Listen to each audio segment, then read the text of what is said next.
오늘부터 저희가 역대기를 살펴봅니다. 역대기의 히브리어 이름은 디브레 하야밈입니다. 이 말은 그 시대의 사건들이라는 뜻이고요. 이런 이름을 가지게 된 것은 역대기는 성경의 다른 책들 사무엘서와 그리고 열왕기서를 참고하면서 이스라엘 과거의 왕정을 다시 재해석하고 새로운 환경 가운데 있는 이스라엘 백성들에게 믿음의 방향을 제시하고 있기 때문에 이러한 이름이 붙었습니다. 이 당시에 이스라엘 백성들은 포로기에서 귀환한 자들이고 새로운 환경에 적응을 해야 했었습니다. 그래서 이 백성들에게 이 역대기를 적은 저자는 하나님께서 어떠한 분이시고 이스라엘의 백성을 향한 하나님의 계획이 무엇인지를 알려주셨습니다.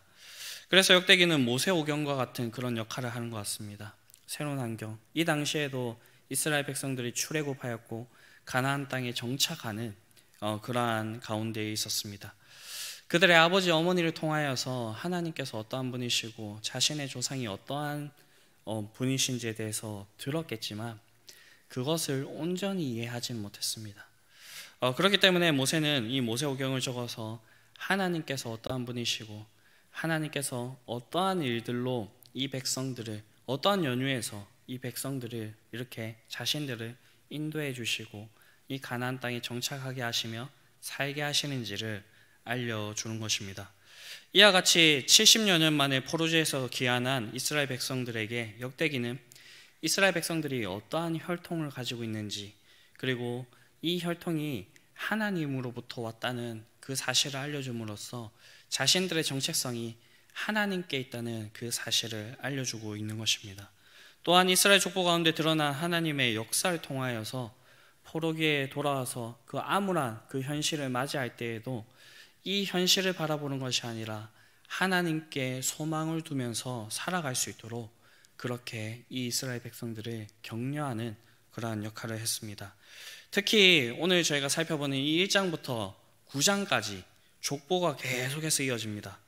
이 족보의 첫 부분은 아담으로부터 시작되는 이 이스라엘 백성들의 족보입니다. 이스라엘의 족보를 다루면서 그 시작을 그냥 믿음의 조상인 이 아브라함으로부터 시작하는 것이 아니라 오늘 보면 아담의 이름부터 나오고 있는 것을 볼 수가 있습니다. 이것은 단지 이스라엘 민족적인 그런 계보를 얘기하는 것이 아니라 그것을 뛰어넘어서 하나님의 구원의 역사가 어떻게 이어지고 있는지를 그렇게 보여주고 있는 것입니다. 오늘 본문은 아담에서 아브라함까지 오는 계보를 말하고 있습니다. 이 계보는 저희가 창세기 5장, 10장 그리고 11장을 통하여서 이렇게 확인해 볼 수가 있는데 우리는 이 족보를 통해서 크게 두 가지를 알 수가 있습니다. 그것은 첫 번째는 인류는 한 혈통으로부터 비롯되었다라는 것입니다. 세상은 이제 진화에 대해서 얘기를 합니다. 그래서 우리들의 조상이 원숭이고 그 이제 원숭이들이 어떻게 막 진화를 하다 보니까 여러 가지 이제 형태의 이렇게 모습을 띠게 됐고, 네, 그런 형태를 통하여서 여러 민족들이 나오고 있다라고 얘기를 하지만 성경은 하나님께서 세상을 창조하시고 이 아담을 창조하시고 하와를 창조하시고 그들을 통하여서 이 모든 이 땅에 있는 인류들이 이렇게 시작되었다는 것을 이야기해 주고 있습니다. 그러나 모든 사람들의 족보를 기록할 수는 없습니다. 앞서 말씀드린 대로 역대기는 사무엘서와 열왕기서를 참고하면서 포로기에 있는 이 돌아온 이 이스라엘 백성들을 통하여서 그들에게 하나님께서 어떠한 이제 일들을 행해 주셨는지를 알려주는 거기 때문에 그래서 초점이 그 하나님을 경외하는 자들의 그 계보에 초점이 맞춰져 있습니다. 그래서 아담으로 시작된 이 족보에는 가인과 그들의 후손에 대한 그런 이제 계보는 생략이 되어 있습니다. 이스라엘 중심적으로 이렇게 하나님께서 어떠한 일들을 행해 주시는지를 보여주시고자 하는 것입니다.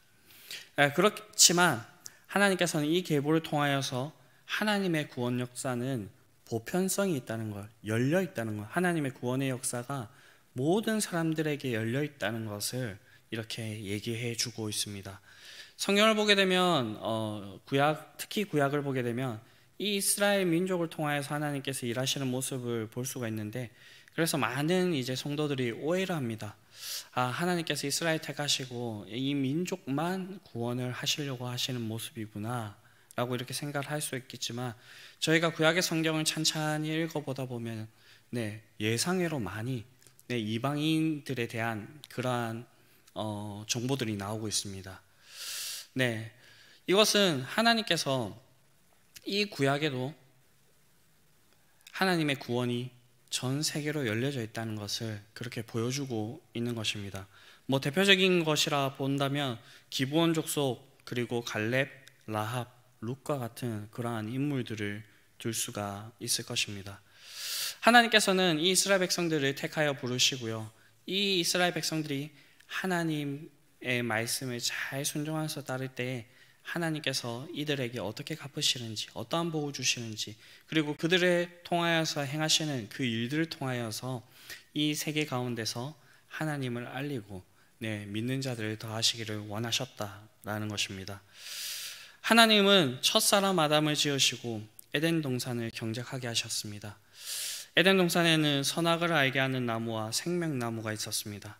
하나님께서는 다른 것을 다 허용하셨지만 선악을 알게 하는 이 나무의 실과만은 따먹지 말라라고 하였습니다. 그러나 아담은 선악과를 따먹었습니다. 그 후로 모든 인류에게 죄가 들어오게 되었습니다.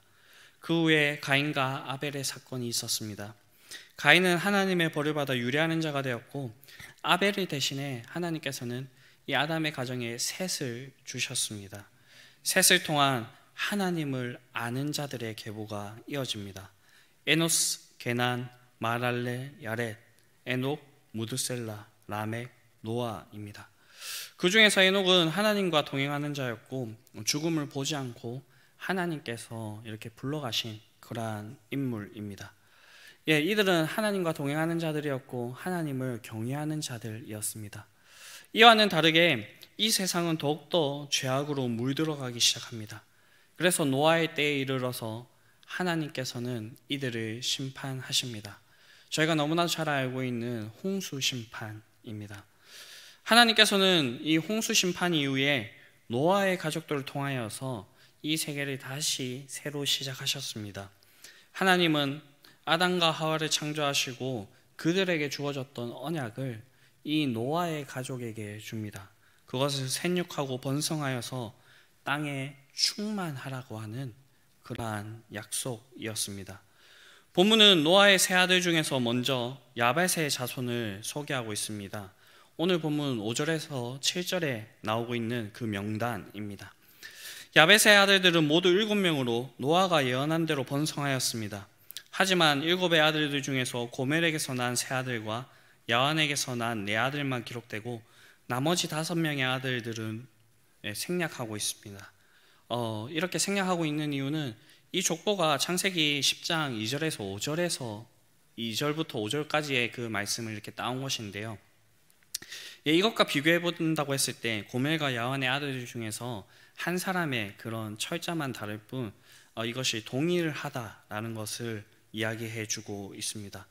이어서 노아의 아들 함의 자손이 소개되고 있습니다. 오늘 본문 8절에서 16절에 나오고 있는 명단입니다. 함의 아들은 모두 4명이고 그 가운데서 구스에게 난 6아들과 미스라임에게서 난 7아들, 그리고 가나안에게서 난 11아들에 대해서 이야기를 하고 있습니다. 특별히 함의 아들 가나안은 나중에 팔레스타인으로 불리는, 저희에게는 이제 가나안 땅으로 이렇게 불리는 그 땅에 정착하였는데, 이후에 애굽에서 나온 이 이스라엘 백성들이 이 땅을 차지하게 됩니다. 가나안 자손들이 차지한 땅은 하나님께서 이스라엘 백성들에게 주리라 약속을 하셨고요. 그 이전부터 창세기의 기사를 살펴보게 되면요, 이 가나안이 노아로부터 저주를 받게 됩니다. 그러면서 너희가 셈의 종이 될 것이라 라고 얘기를 하셨는데, 그 말씀이 이루어진 것입니다.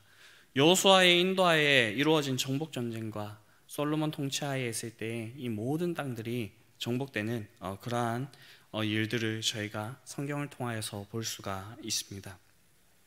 이어서 노아의 아들 셈의 자손들이 소개되고 있습니다. 17절부터 27절에 나와 있는 명단입니다. 셈은 이스라엘의 직계조상으로 5명의 아들을 두었습니다. 본문에는 우스와 훌과 게델과 메섹이 셈의 아들처럼 이어서 소개되고 있지만 그들은 사실은 셈의 아들인 아람의 아들들입니다. 그들 가운데서 먼저 아르박사스의 아들 셀라와 셀라의 아들 에벨, 그리고 에벨의 두 아들 벨렉과 욕단에게서 13명의 아들들이 나오고 있음을 이렇게 이야기하고 있습니다. 셈으로부터 에벨에 이어지는 그 아들 벨렉에서 아브라함에게 이르는 그 세대를 10세대로 이렇게 묶고 있습니다. 창세기 10장 21절에서 29절에 나오는 그 족보와 이렇게 동일하게 이렇게 나열되어 있습니다. 그런데 이 셈의 족보에 대해서 이제 조금 다르게 얘기하고 있는 곳이 있습니다. 그것은 바로 누가복음과 마태복음입니다. 누가복음에 보게 되면 아르박사스의 아들 가나안이 추가가 되고요. 이 가나안이 낳은 아들이 바로 셀라라고 얘기를 하고 있습니다. 이게 이제 누가복음에서는 의도적으로 이렇게 추가를 하고 있습니다. 왜냐하면 이 계보의 대를 이렇게 숫자를 맞춤으로써 하나님의 구속 역사가 조금 더 완벽하다는 그 사실을 보여주기 위해서입니다. 이것을 가장 잘 보여주는 것이 마태복음 1장입니다. 아브라함으로부터 이 예수님까지 오기 전까지 14대씩 이렇게 의도적으로 끊어서 이렇게 배열하고 있기 때문입니다. 이것은 성경이 오류가 있어서 그런 것이 아니라 성경을 기록한 이 저자들이 하나님의 그 구속 사역을 어떻게 더 잘 설명을 할까라고 하면서 좀 의도적으로 이 족보들을 이렇게 이동한 것을 볼 수가 있습니다. 어찌되었든 노아 이후에도 아브라함의 때에 이르기까지 많은 사건들이 있었습니다. 대표적인 사건은 바로 바벨탑 사건이죠. 하나님께서 이들을 온 지면에 흩으시는 그러한 사건이었습니다. 노아의 가족들을 통하여서 하나님께서 다시 이 세상을 시작하셨지만 여전히 이 죄로 오염된 인간들은 정신을 차리지 못하고 하나님을 배신하고 하나님을 떠나서 살게 되는 그러한 모습들을 보여주게 됩니다. 그럼에도 불구하고 이 계보가 계속해서 이어지고 있는 것은 하나님께서 이 자신의 구원 사역을 포기하시지 않으셨다라는 것입니다.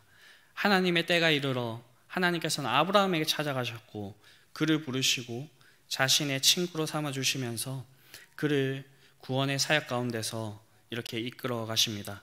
이 포기를 모르는 하나님의 모습에서 가장 두드러지게 나타나는 것은 약속에 신실하신 하나님이십니다.